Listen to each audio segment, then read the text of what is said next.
glycols for use in laxatives, development of a breakthrough process to produce vinyl chloride, development of acid gas removal systems, and the development of new biodegradable surfactants for laundry and hard surface cleaning. He expects to receive his MBA. In addition to all that, he expects to receive his MBA from Northwood University in 2007. So please welcome Kirk Thompson. Thanks, Jim. Can everybody hear me okay? Well, unfortunately for you all, I'm not going to talk about laxatives today. But we have a number of topics that we're going to discuss today. I did ask Jim to send out a case study that we'll discuss a little bit. And then I'll give you some of my own personal experiences as related to the case study. Fortunately, the case study, I think, is fairly well aligned with some of my experiences, so we can look at some things that Procter & Gamble has done and then compare that with some work that we did at Dow. But the focus here is why do I need to think globally to be effective in my job? And hopefully I can share some experiences that I have. I've been with Dow for 8 years, so I'm not too far removed from Iowa State. I graduated in 99. It seems like a short period of time ago, but when I look out at you, I don't see anybody with gray hair. So, well, a few people with gray hair. So apparently it's been some time. But I think that the ability to work across cultures and to work with people from other geographies, it can't be overstated working in industry. And so hopefully some of the things we'll talk about will highlight that and maybe introduce you to some of the issues that I've faced. And hopefully that'll kind of nurture a desire to learn more. And hopefully this will be interactive, so ask questions if you'd like. When we get to the case study portion, I'm going to kind of ask your opinion. So I think we'll have some microphones walking around and to get what other people think. Around case studies such as this, there's really no right answer or wrong answer. They're put in place to learn from things that have happened and for you to create some of your own thoughts. And I move this. Let's see here. See if I can. There we go. So introduction, a little bit about myself. Jim did a good job of introducing me. We'll first talk about some globalization drivers that I see. My perspective is from the chemical industry, so it might be a little bit different than some of the other speakers here. So I'll talk to you about my perspectives. We'll review the case study. Again, the case study has been assigned to provoke thought. Personal examples, my own examples, and then discussion. Just to give a very big picture view of the chemical industry, the chemical industry is $1.7 trillion in sales. And obviously that's a huge industry. The real key takeaway from this slide is that 28% is North America, 28% is Asia Pacific, 35% Europe, and 9% the rest of the world. And so for any company to operate effectively in the chemical industry, you can't just be in one of these pieces of the pie. You have to work across these boundaries and work across geographies. Also, what we see, at least for the next 10 years, is most of the growth is not going to come from North America or Europe. Okay, the growth is coming in Asia Pacific, and so that 28%. I think this is 2004 data, so it's probably up about 30% now. But what we're seeing is 10% growth in the emerging geographies, GDP growth in North America and Europe, which is about 3%. So really significant growth in Asia Pacific and the rest of the world, and all publicly traded companies want growth. So if you want to grow, that's where you have to be. Okay, and I have to do a little pitch for Dow, or they'd probably fire me when I got back. So Dow has done a very good job in the last 10 years. And in the last 10 years is the time frame where we really have seen accelerated globalization. 1991, Dow was the 6th largest chemical corporation in the world. In 2004, Dow was the largest, and Dow and BASF are pretty much the same size. Don't tell anybody I told you that, but BASF's actually probably a little bit larger. But we like to say we're the largest. But the key takeaway here is Dow's done a good job. In the last 10 years, we've grown when globalization has occurred. And so that says that 13 years. But what that says is that Dow has effectively integrated globalization into our business strategy. Also, the other takeaway is you look through some of those names, some of the names from 1991, these are huge companies. They're not there anymore. And they've gone away. And I would say that one of the key reasons is that they've had a very imperialistic view, focused on the geography, focused on what they've done before and what they've done well. They obviously did some great things to be a top 10 company in 1991. And they focused on those things. They utilized that same strategy moving forward. If you don't change, someone else will. Okay, Dow Chemical. I'm not going to get too much in here. We have about 46,000 employees, about 46 billion in sales now. And the last bullet is really why I put this slide up there. We serve customers in more than 180 countries in a wide range of markets. Also, we have assets, manufacturing assets all around the globe. So we truly are a global company. What are the drivers for globalization?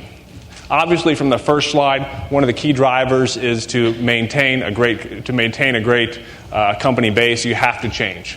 What we're seeing today is significant growth in emerging geographies, both from a sales perspective as well as from an employee perspective. We are hiring around the globe. We're hiring in different parts of the globe. But what is driving that is availability of skilled workforce, and skilled is a key word there.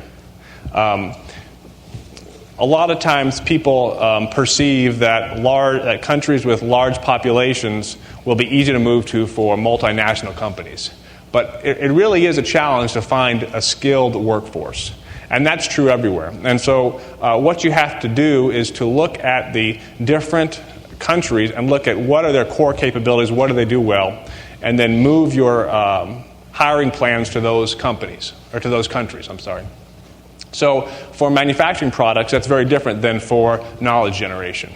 Manufacturing products, a company like Dow is really raw material based. And so if you look at the announcements on Google or Yahoo, you'll see that most of our manufacturing assets are going into locations that have advantaged raw materials.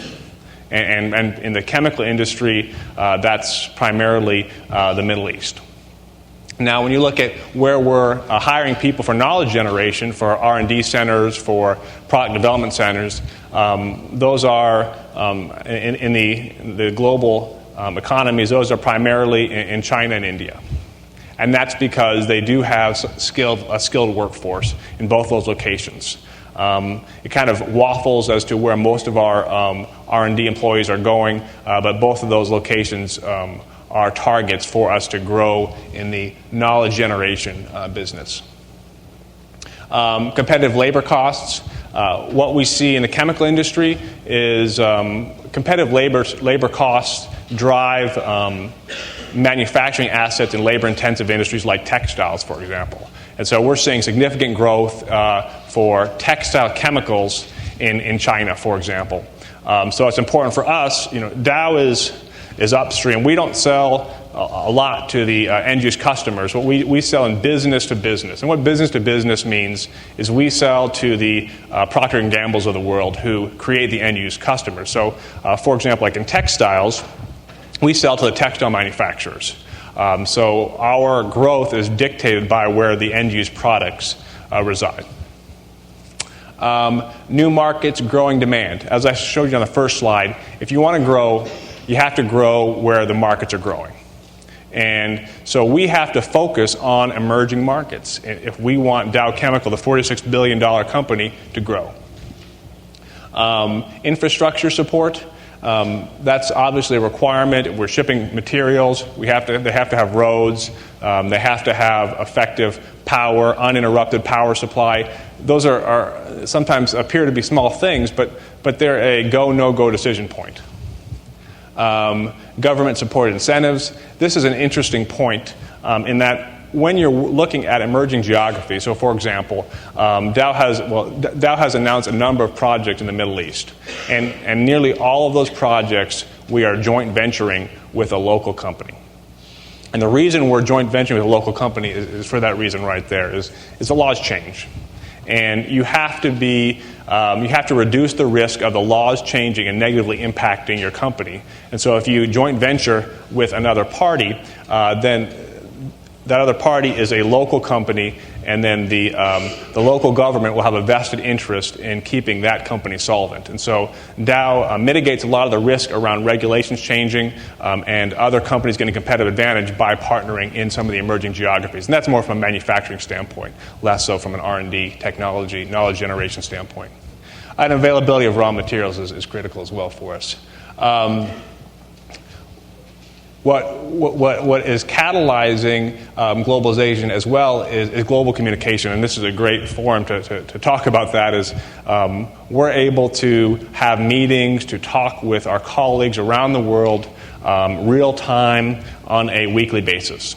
And there's no other way to do global projects than to communicate with your colleagues around the world. That can't always happen face-to-face. Face-to-face is the best form of communication, but from a practical standpoint, it's very inefficient to travel to emerging geographies, to China, to India. So we're forced to utilize communication tools, which are incredibly valuable. Interdependence of national economies, we're entering a borderless world, and all companies are looking for efficiencies to work across geographies to become more effective. And energy costs, raw material costs, cost of transporting goods to market. In the chemical industry, we have commodities, we have specialties. But from a commodity perspective, we can't afford to ship material from North America effectively long-term to the Pacific and to India. If we do that, other companies will develop local manufacturing assets, and we won't have the right to sell those products anymore because we won't be cost competitive. Okay, so that's kind of an overview of some of the factors that are impacting the chemical industry today. I think most of those are pretty are applicable to a wide range of markets, technologies. Next, I wanted to talk a little bit about the Procter & Gamble case study. So you all got the case study right? Okay, so if we could get some microphones now, and maybe, do you all have any thoughts after reading the case study of maybe what's the approach that Procter & Gamble utilized to develop new products in Japan? Anybody have a thought on that?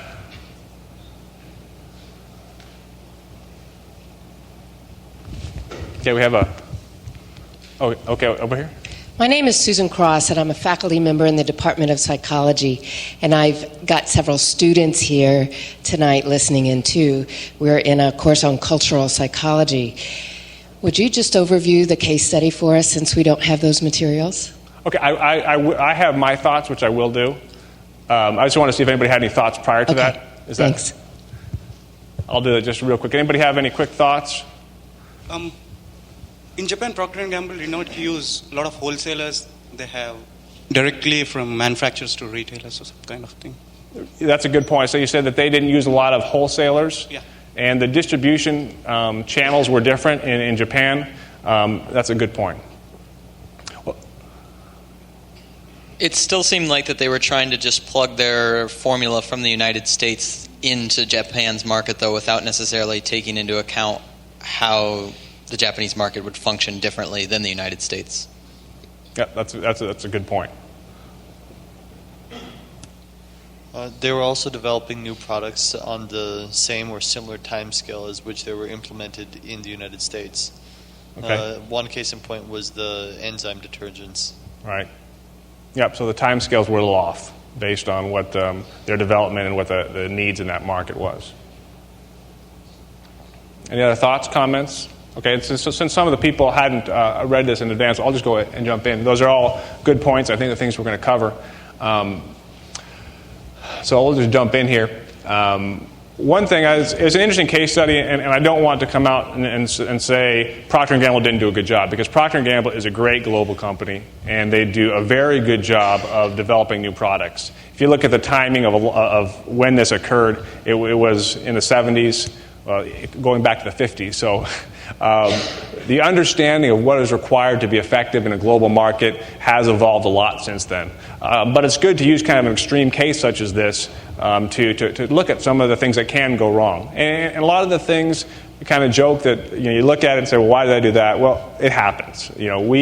I'll say I'm from North America, and it's very easy for me to be North American-centric in my approach. One thing was interesting in the case study. It talked about Procter & Gamble's core competency. What are they strong at? What is Procter & Gamble very good at? And what they said is their greatest asset is people. And if your greatest asset is people, then people. I mean, when I first read that, I thought, if our greatest asset is people, well, people can be good anywhere, right? That's transferable. That should be a global capability. But after reading through it, what I realized is what they should have said is their greatest asset is Western people.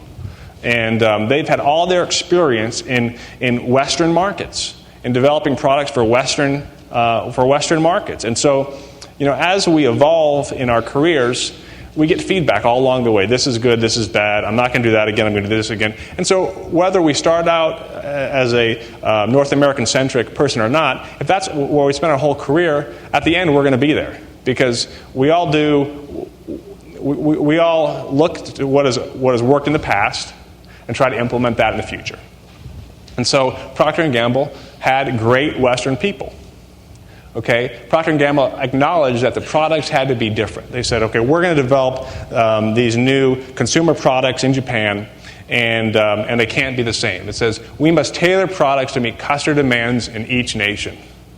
Okay, and that's a great statement. Now, they didn't do that, but that's a great statement. They also said that this is what I loved, and these are quotes from the article from one of their leaders who was talking to someone, and this is what he said. However, they did not realize that the organization had to be different. We must build an exact replica of the U.S. P&G organization. And I read that, and I mean, that's the organization that they developed evolved with time based on what worked. Okay, so that happens everywhere. People try an organization, it's wrong, they try to tweak it a little bit, gets a little better, tweak it some more. So it evolves with time, and I'm sure that they had one of the best organizations to sell consumer products in North America at that time. But as we all know, I'm sure the class in cultural awareness can tell us that the approach that you'd utilize in North America is very different than what you'd utilize in Japan. Japan has a much more hierarchical structure, and it's just different, and people are different. So that approach probably left some opportunities for improvement. International sites needed to adapt to local strengths to best utilize local capabilities. What I believe work, and again, this is my editorial. These aren't the right answers. These are just my thoughts on this. That what you need to do is to utilize what strengths are transferable. So originally I thought people are transferable, but really not, because they are focused on the North American markets. But technology is transferable. I believe that. I believe that technology, when analyzed by the appropriate people, is transferable. Brand recognition is more transferable today. There are global brands. Coca-Cola is a great global brand. Probably not as much when this case study was written. But what they failed to do is utilize local attributes. And they did not do a good job of focusing on the local markets, focusing on the local attributes. What is Japan really good at? What is the workforce of Japan skilled in? How can we utilize the workforce to best produce new products, to best sell our products? And let's try to understand the specific needs of those markets. And then, as I said in the beginning, tailor products to those markets. So some difference specifically in this case study, what we saw was in Japan, there's a focus on quality over cost, compact living arrangements, complex distribution channels. I think there's some comment down here on that, and different cleaning requirements. One of the toughest stains to remove is tea. And in my work in cleaning, I found that out. And that's a stain that occurs more frequently in Japan and the Pacific. There was also incumbent local suppliers. And the incumbent local suppliers are focused on your local customer needs. So how did P&G approach this? They utilized their strength, their Western people's strength. What has worked in North America is marketing horsepower, right? No one knows how to communicate to the customer like we do in North America. They utilize price discounts. This is a normal practice that we see in North America. One interesting point that came out was price discounts in other geographies sometimes mean inferior product. People see you're reducing your price, so your product must not be as good as this other one. And so when you reduce price to gain market share, which is what P&G did, then the consumer is then perceiving that you have less quality, or reduced quality. And we look back at one of the key drivers for the Japanese market was high quality. Major retailers, back to this point, in North America, the major retailers are your primary vehicle for product sales. In Japan, with a lot of more local distributors, smaller shops, they don't have as much space to store products. They're going more frequently, and so they're not going to the major retailers. They're going to the smaller retailers, where those are serviced by distribution. Well, Procter & Gamble's supply chain wasn't aligned to sell through distribution very well, and so they were selling to the large customers, but then ignoring most of the market. And they utilize Western brands, and sometimes this works very well. Probably in the time frame of interest here, probably the Pampers and Cheer probably weren't as widely known. There's some global brands like Coca-Cola are clearly transferable across boundaries, but there's others that aren't. The response, so new products, so products from Kaio and Lion were developed focusing on local customer needs by local producers. And so they're focusing on what are the needs of this market. In a case study, it talked about needs of reduced cost. And I think it was Kaio introduced a lower cost diaper. And that was what that market wanted, a lower cost diaper.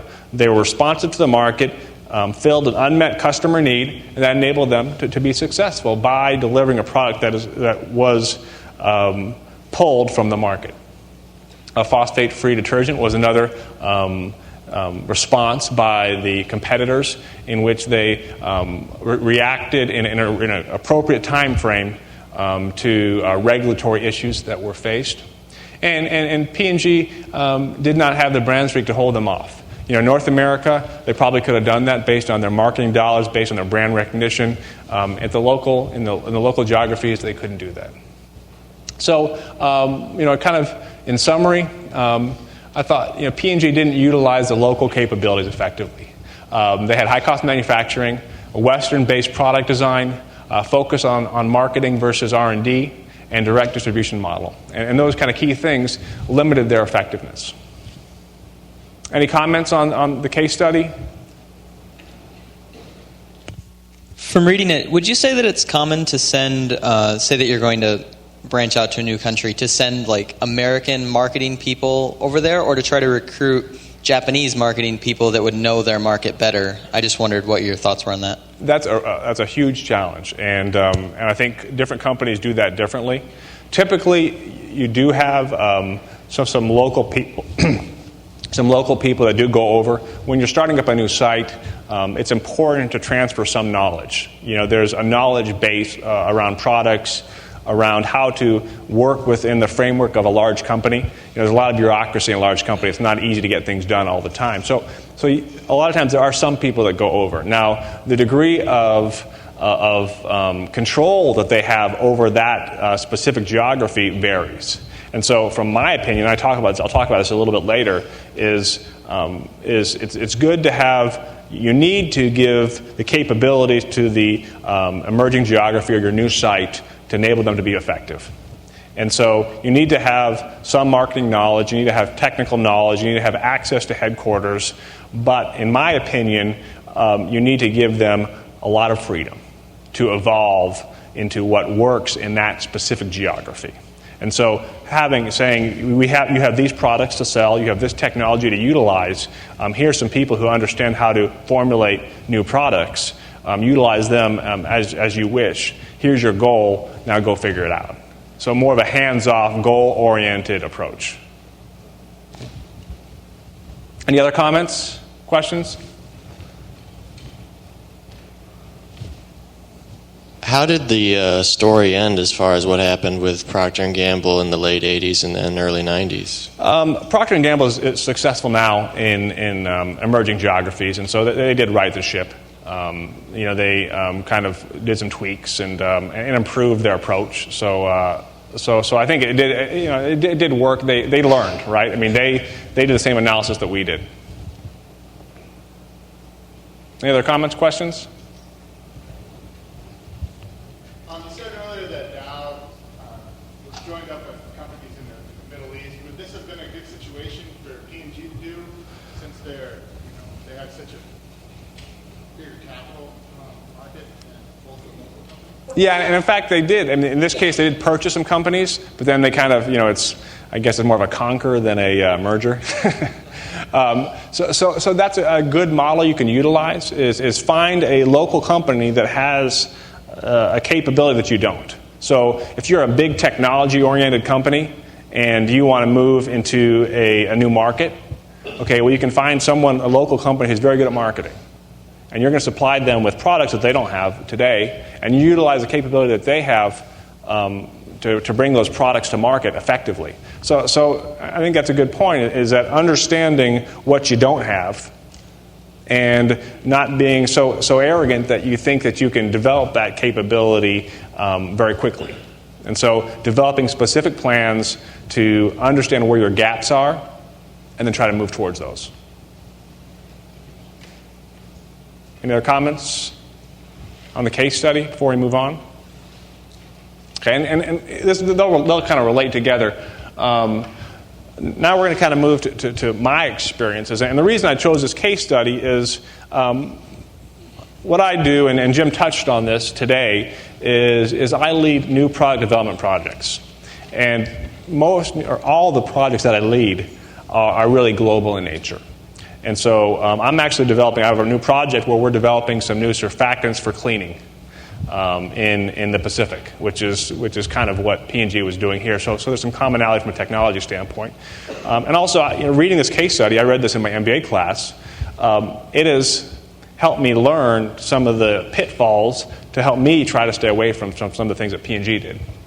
But what I wanted to next touch on, we'll talk a little about my experiences with product development in surfactants. But what I wanted to touch on was some of my experiences and key challenges in global teams. What I have first on my slide here is develop trust. And I think that's the most important piece to working with global teams. I'm on a conference call with people from China, Singapore, India, Holland, North America, Brazil. There are so many cultural norms on that phone that just about anything that I could say could be taken the wrong way by somebody. And some people probably can keep all those straight. I can't. So what I have to fall back on is trust.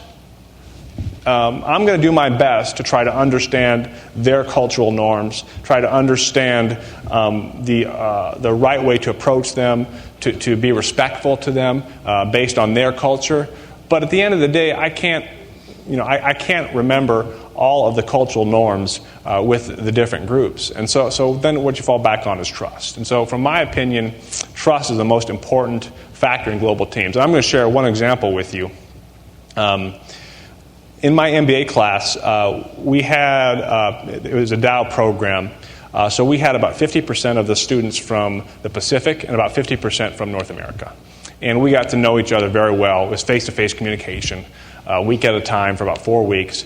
In the fourth week, I had a colleague from Japan, and his name was Takehiro Sugiyama. And he's a rugby player. He's pretty strong, not someone you want to make mad. And he got along with me very well. And so he and I were good friends by the end.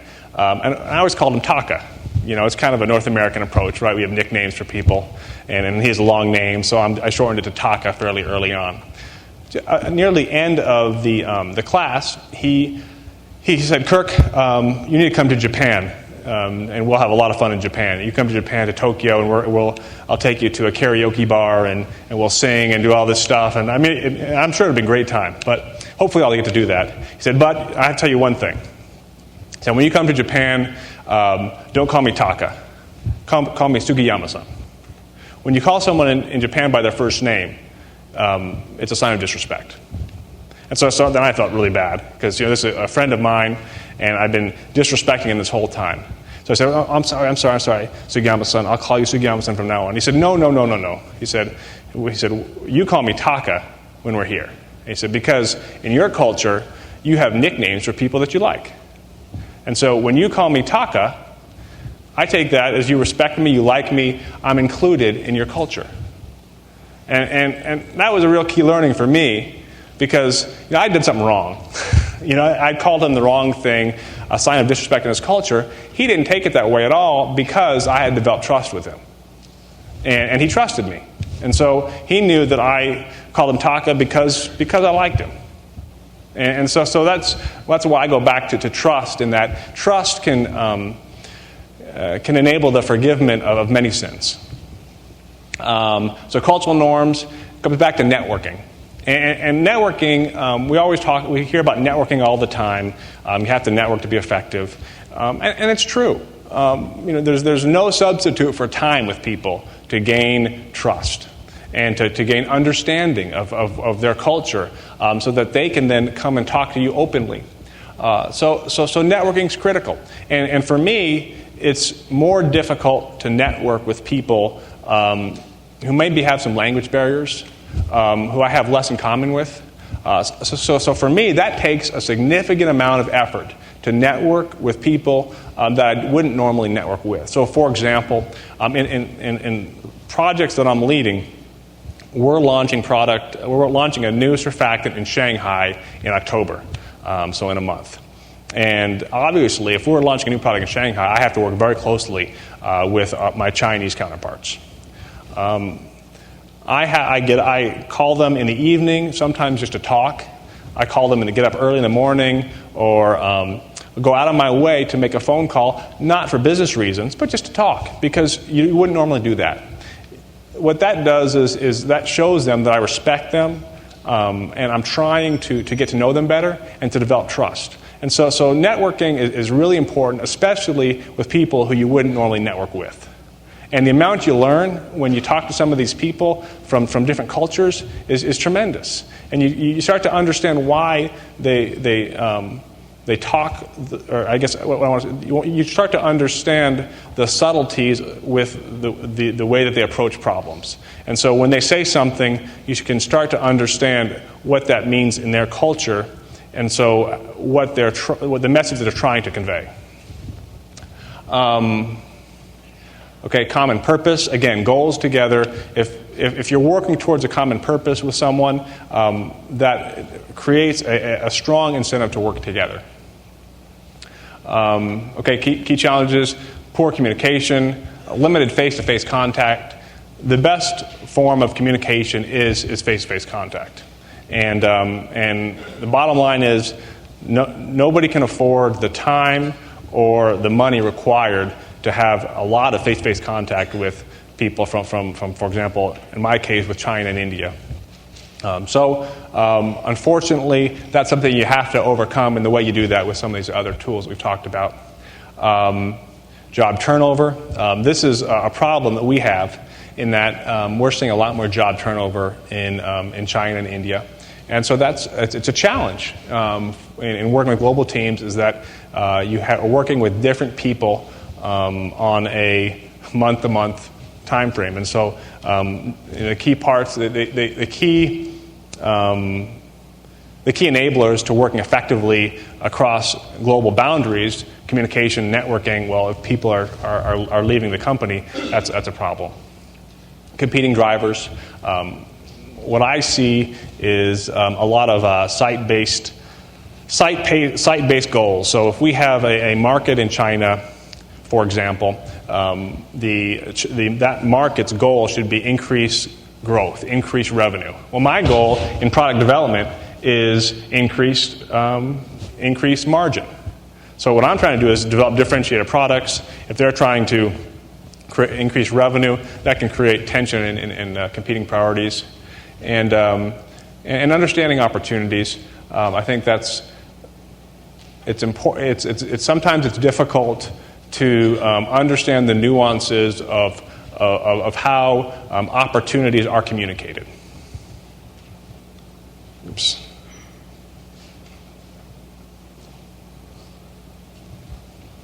Okay, so my specific example. So those are some challenges of working global teams. I'm developing some new products, some new cleaning agents that will be launched in October of this year. We utilize a global team, as I talked about earlier, membership from a number of geographies. And one thing I wanted to focus on is the different stages of the product launch cycle require different geographies. So what we do is we begin by trying to understand what is the need in the market. Okay, what does the market want, and are there any unmet needs? So are there needs in the market that aren't currently being satisfied? So, for example, in cleaning agents, maybe that's a all-natural surfactant. So trying to identify what are those unmet needs, and trying to determine is there any way that your company can produce a product that would fill that unmet need. So that first step, the unmet need portion, you need to focus on the market where you're trying to sell the product. And that's one thing that P&G really didn't do a great job at, is your product development should originate through a market analysis and through specific opportunities in that market of where needs are not being met. And one way you can kind of tell if it's an unmet need is if you have to reduce price to sell the product, it's probably not an unmet need. That's a good judge. So an unmet need, I guess an example of that is, and maybe it's not necessarily a need, but if you look at PlayStation versus Wii, right? Well, what has Wii done to launch their product? Have they had to do a whole lot of marketing and price reductions? No. It was an unmet need in the marketplace. It's something that other people didn't have. PlayStation 3, prices have gone down, and so they're trying to reduce their price to launch their product. So trying to find the unmet need is critical in any geography. But you need to focus on the emerging geography to define that need. Next is design solution. So once you have the unmet need, you want to start designing a solution. And the solution design needs to come as working with the people who identify the unmet needs, which need to be at the market where you're trying to sell the product. And the solution designers typically occur at one of your technology centers. So for Dow, that's North America. North America or Europe is where we have most of the established technology today. So that works with partnering your local markets, communicating the unmet need, and then working with your technology headquarters to design the solution. Then you have to test the solution. So once you've designed this new product, you have to determine if it's going to work or not, right? You have to test this based on the measurements that are going to eventually determine your sales in your end-use markets. Okay, so we may have a great test for surfactancy, but if you don't believe that test, you're not going to buy it. So you need to tell me what your test is. So, for example, at P&G, cleaning tea is critical in the Pacific. That's hugely important. Well, we always check for cleaning coffee. Okay, well, coffee cleans different than tea. And so understanding, well, they're going to judge me by cleaning tea, then I need to develop a product for that application because my competitors are.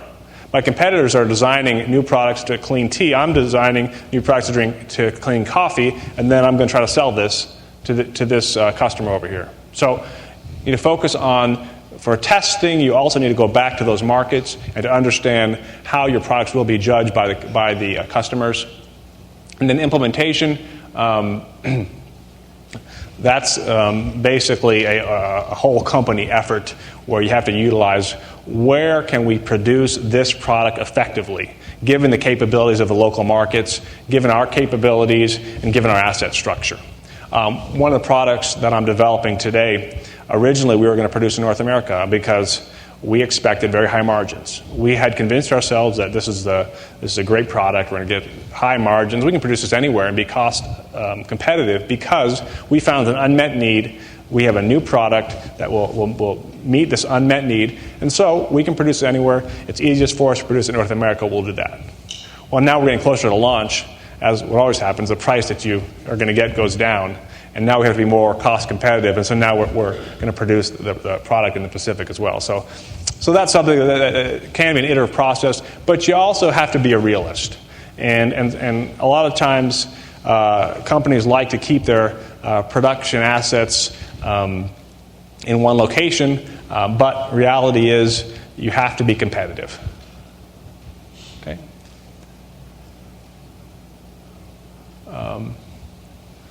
Utilizing a customer-focused R&D strategy. We need to develop new products that utilize local strengths. That's kind of a recurring theme with me.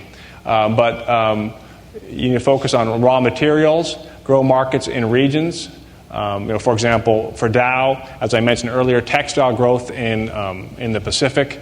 Well, we need to develop new surfactants for the textile market in the Pacific as well. We need to focus on those markets, have people that are integrated with those specific technologies, and then have our technology leaders, whether that's in North America or India or China, work with the local people to implement those projects.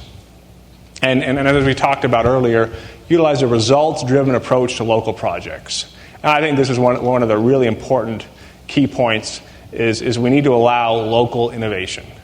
Local innovation is very different than innovation in your large North American-centric sites. Is you need to enable your local organizations to evolve, to shape themselves, to best utilize the strengths in those markets, and to act locally, to give them goals and enable them to develop an organization that best adapts to the cultural norms in that region, that utilizes their strengths. No one knows the strengths of a geography like the people in that geography. So you have to enable them to utilize those strengths. Okay. So why is it necessary? Well, in my experience, new product innovation is catalyzed by discontinuities, growth, and market needs. Okay, discontinuities mean changes. It means if you have a customer using a product, it takes effort for them to change. So there has to be a reason for them to change. In emerging geographies, specifically in my case in the Pacific, there's a tremendous growth in textiles and metal cleaning, and that tremendous growth are new companies that don't have all of this historical data to teach them how to formulate their products, and so they want help. And if I come with a new product, they want help. I have technical capability. We have a new product. We work with them. It enables us, one, to work with them in a partnered customer development effort.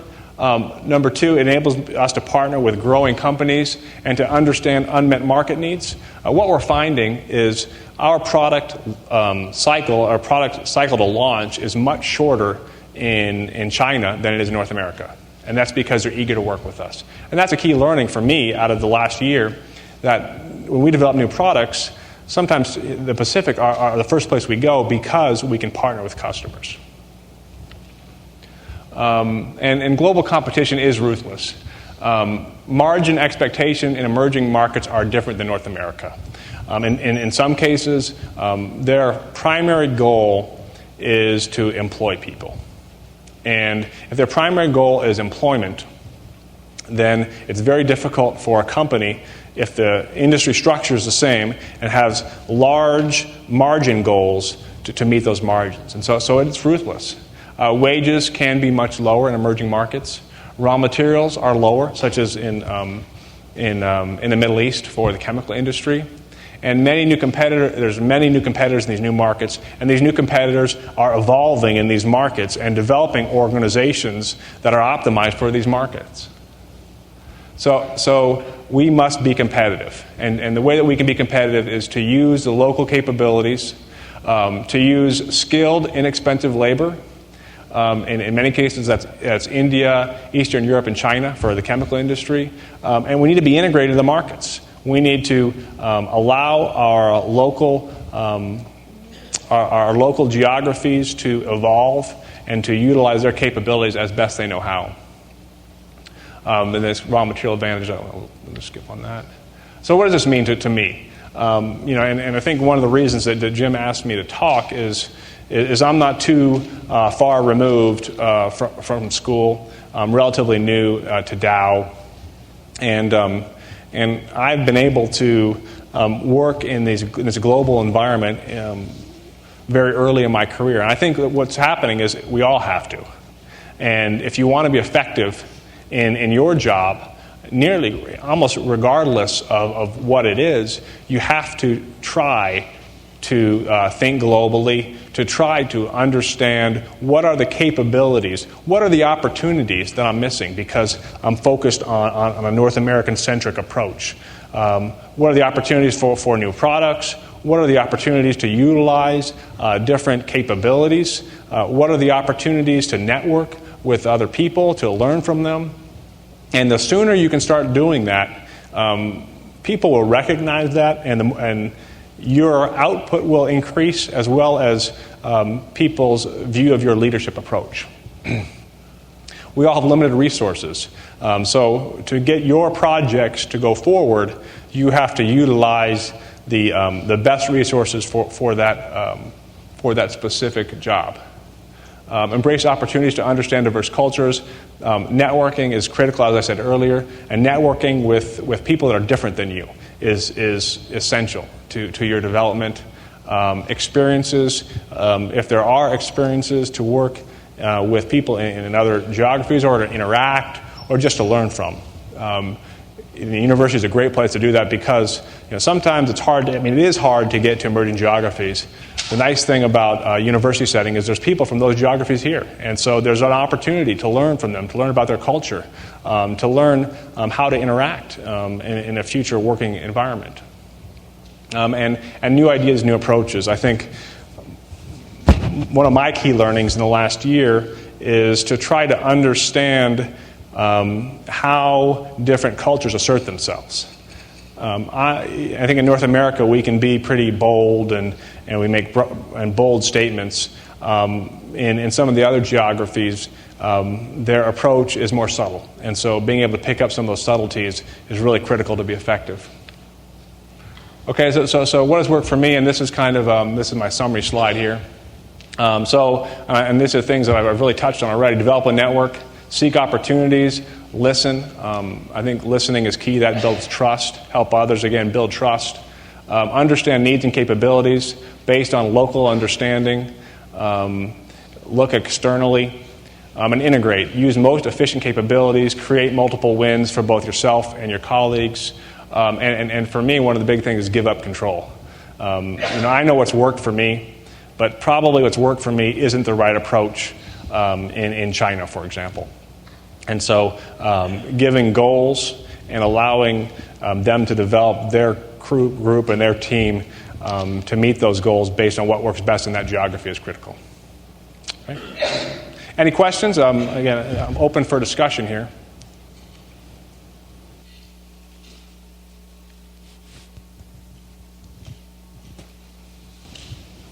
I have a question down in the front here. Oh, okay. Oh, we got one up here. Okay. My question is regarding the R&D approach that you said.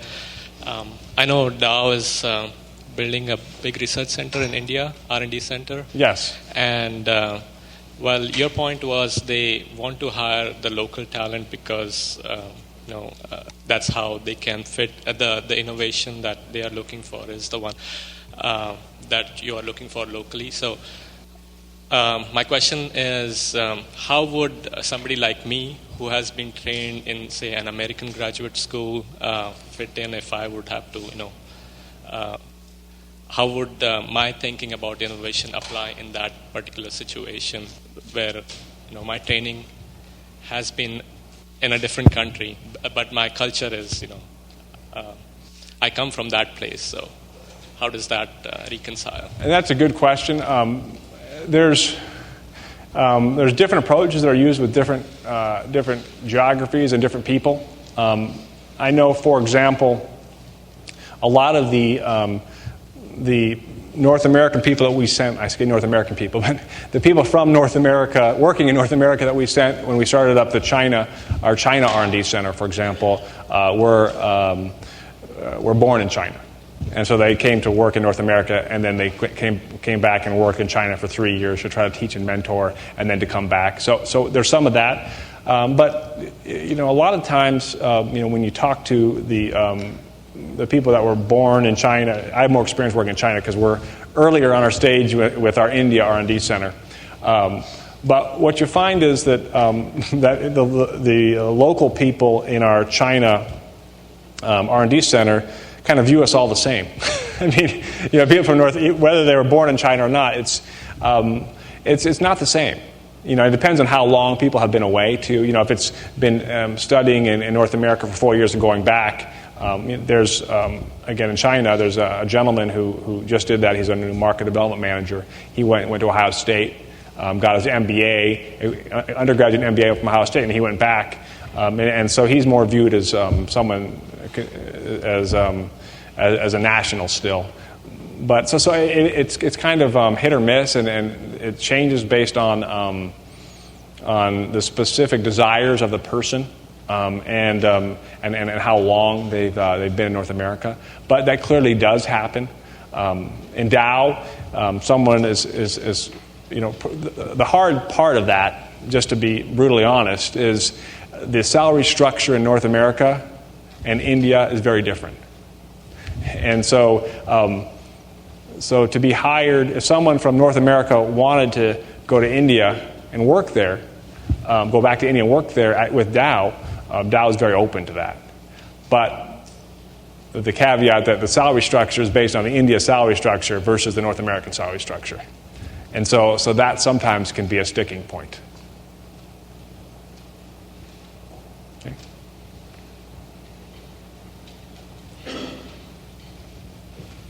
You had mentioned that a main driver for globalization was communication. Mm-hmm. Obviously, we've seen a lot of advancements in that field recently. Do you feel like the same situation as what happens with P&G, 30 to 40 years ago, would be seen as readily today as it was then? Or do you feel like communication, regardless, understanding another person's culture, should have existed back then as it does today? I think to different degrees. So the answer to your question is yes, I think it does happen. I think I've done that. I think that I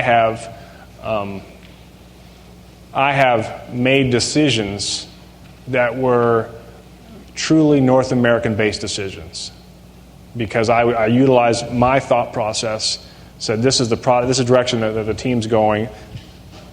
I think this is the right answer, and my whole thought process, thinking back, was all North American-based, because that's experience-based that I have.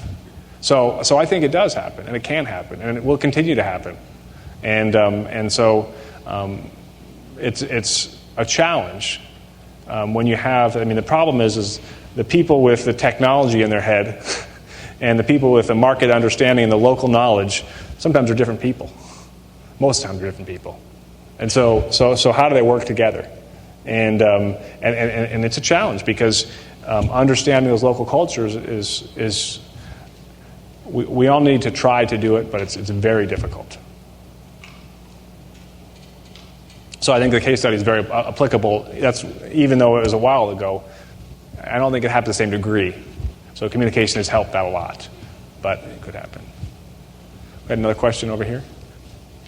You mentioned that, for a global company to be successful, one has to take care of the fact that you need to work with the local companies.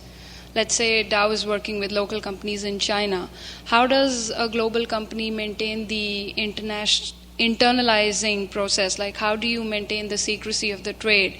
How important it is for a global company to maintain the secrecy of their trade? Because, your local competition can take advantage of that secret and can boom you all together in that local area.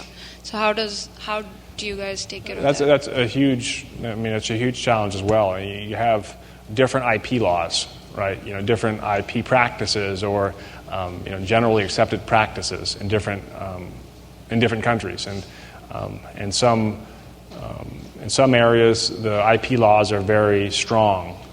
In others, they're not. For example, China. It's well documented that the counterfeiting practices there are tremendous, and in fact, Dow's in a lawsuit right now with someone who stole some technology from Dow. So that's something that you have to try to mitigate that risk. It's a risk. It's there, and you have to be intelligent about that. So if you have some very high margin products, for example, you probably don't want to produce those in China at this point. You probably want to produce those in North America and ship them across the sea. But that being said, the opportunity is too big to ignore. And so yes, there's risk there. But if you decide not to practice because of that risk, then you end up being one of those companies from the top 10 list that aren't around anymore. And so business rewards risk takers.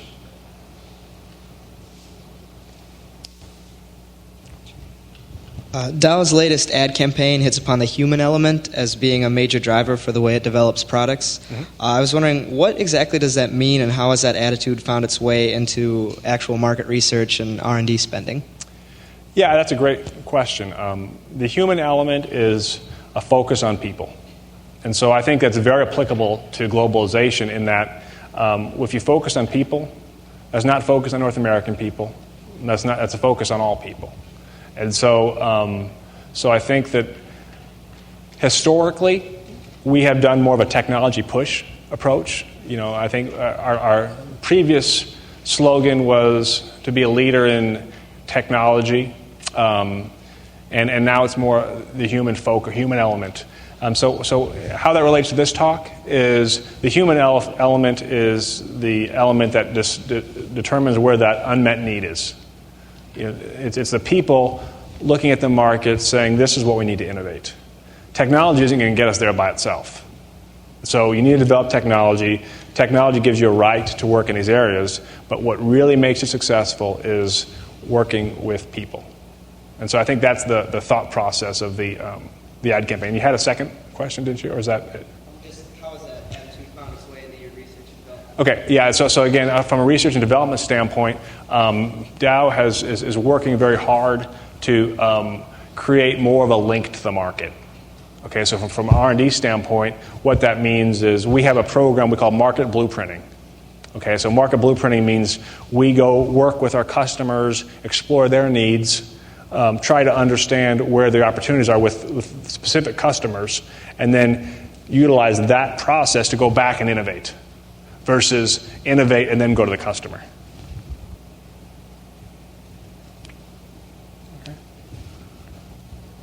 As much as you've talked about developing networks and interacting with the people of these global market, how much do you find, like, say, a North American student learning Mandarin or languages to be better able to interact globally?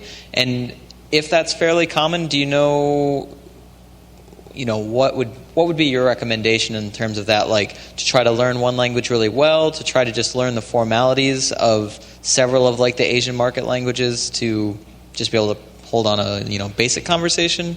I'm just curious. There's two components to that. I think that the desire to learn another language shows that you are interested in globalization and working with different cultures, and to me that's the most important part. is desire. It's not necessarily, are you can do everything right? No, you're not. But the desire to listen to other people, to learn about other people, to respect other people, that's the most important piece. Now, if you ask me what is better to do, to look at a lot of languages or become good in one, proficient in one, I would say become proficient in one. In my experiences in working with our colleagues in China,